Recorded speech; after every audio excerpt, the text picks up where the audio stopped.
Hi guys, I wanted to leave a brief video as we're building the outlines for this final essay and talk a little bit more about persuasive or argumentative writing. So this is actually drawn from a couple of units that I do in 121 elsewhere, and I think it gives you guys a good overview of the different purposes you can think about as you approach your persuasive essay for this unit. So the first thing I want to make sure I say is that the argument essay should take an arguable position. You guys have seen that in the readings, and I think we've talked about this before. So this should be a position that others may not immediately agree with or see the value of. So it's going to take some explanation and evidence from you to advance that idea. A good argument essay should also take opposing viewpoints into account. This is part of why we have you guys do a stakeholder essay in this class, is to have you start thinking about those opposing viewpoints. Who agrees with you, who disagrees with you, who has varying perspectives in between those two different that dichotomy of agree or disagree, and who are all the people you need to think about as your audience as you build this persuasive piece. Remember that part of good academic writing is embracing and valuing complexity, which means that we're not looking for a argument that says, this is right, this is wrong. We're not looking for, like, my way or the highway. Those tend to be fairly boring, like either this or that. Those tend to be very boring kinds of arguments. They don't really tend to be worth our while as writers and thinkers to tackle.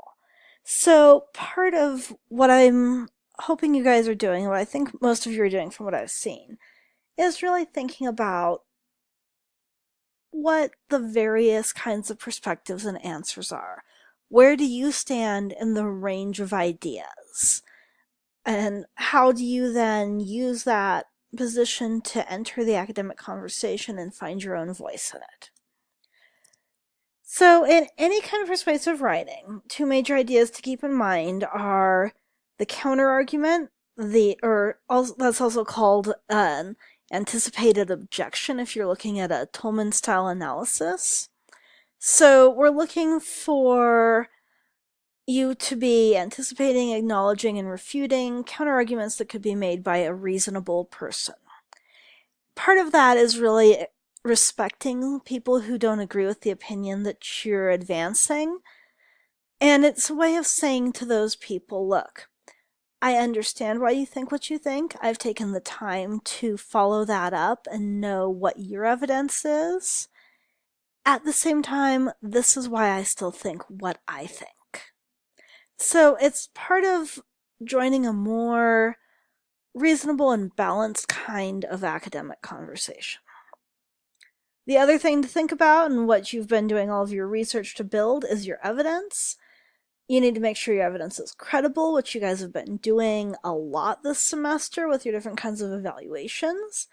Make sure that it's sufficient to prove your claim. So you need to make sure you have enough evidence included in the essay to really walk your reader through why you believe what you believe. You need to avoid logical fallacies. Those are errors in thinking. These can be everything from simplifying an argument to attacking your opponent personally rather than looking at their ideas.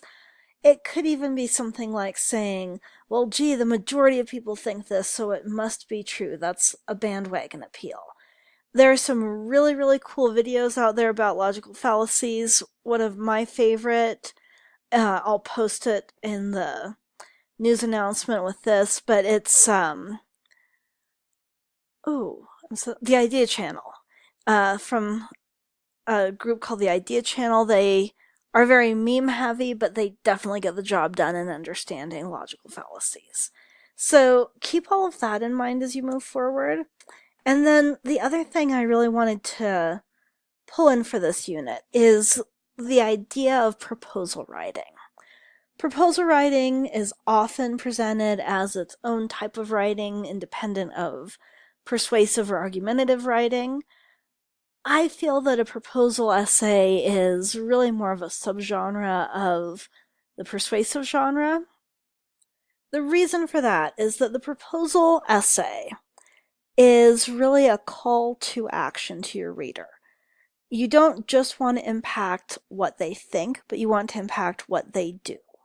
So I usually break down the proposal essay into 4 elements. The first is the problem statement, and that really lays out what the issue is, all the background. This is happening, this is an issue, this is the thing we need to take action about, right? You also in the problem statement, when I work on these kinds of essays, I like to lay out the stakeholders.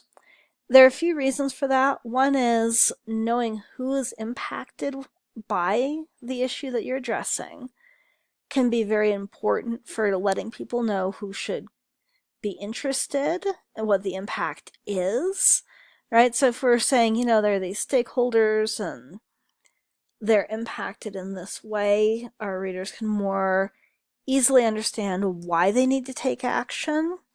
The other important thing about stakeholders is that on the other side of that stakeholder range is the people who have the power to take action to change the issue. Those people are going to be your audience if you're writing an argumentative piece that's calling people to take action. So these people are the people who I want to do the thing that I am proposing to have done. That becomes incredibly important in writing this kind of an essay, because if you know who you're targeting, you can tailor your argument and your evidence to convince those people most effectively to do what you want them to do. So the problem statement can be a big chunk. When I have classes write an individual proposal essay instead of just having it be one piece of a larger argumentative lecture, I usually tell them that problem statement is 3 to 4 paragraphs. And that problem statement is often part of the background you get before you even start your thesis. Now, the next part is going to be the thesis. This is going to be the really persuasive piece because it is the action you want people to take. So this is what you're actually trying to get people to do, right? I tend to feel that a stronger proposal essay includes good logistics. So how do you envision people doing what you want them to do? This can include concrete action. It can include funding. And then your desired outcome. And I think whether you're writing a more kind of standard argument that's done to get people to think differently, or a proposal essay that's done to get people to behave differently, desired outcome is a really, really important part of persuasive writing. It can be your conclusion in part. It can be longer than 1 paragraph, but it's the thing that really winds up your ideas. And what it really does is it tells your reader a positive story. It tells your reader the hope in your argument. So, the problem statement, a lot of what we put forward when we're looking at an issue can be a little more negative, right?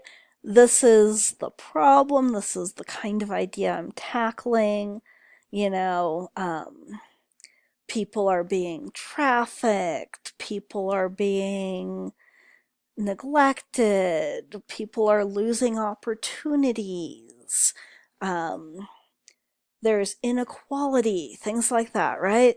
So these are issues. In conservation, one thing that the IUCN, which is a major part of conservation work globally, talks about is the idea that when we're trying to create change, it's very easy to turn the audience off by focusing on the negative. And if you guys think about this in your own lives, we hear a lot of negative messages about what's wrong in the world. We need to know what's wrong in the world. But in order to convince people to change the way they act or the way they think, part of what we need to do is show them that the result of that effort to make a change will be worth their while. It's telling them, the IUCN talks about this as a love story. I like to think about it as the story of hope. If we do this, this will be improved. This is also a really good way of appealing to pathos for people. And, in a way, it's kind of cheap. It's sort of that Sarah McLachlan Sad Puppies commercial effect, right? We've made them feel bad by telling them what's wrong, and then we're going to tell them this thing about what will be better if they do what we want. But that is a really good application of pathos as we're presenting arguments to people about change we want or ideas that we want them to hold. This is how this will improve your life. This is how this will improve your community. So not all arguments are looking for that kind of change, but I think that can be a really powerful way to look at framing a lot of the arguments that you guys are working on around social change. So, I hope this was helpful to you guys. Feel free to respond here at any other post or to email me if you have questions. And I look forward to continuing to see the way your essays develop.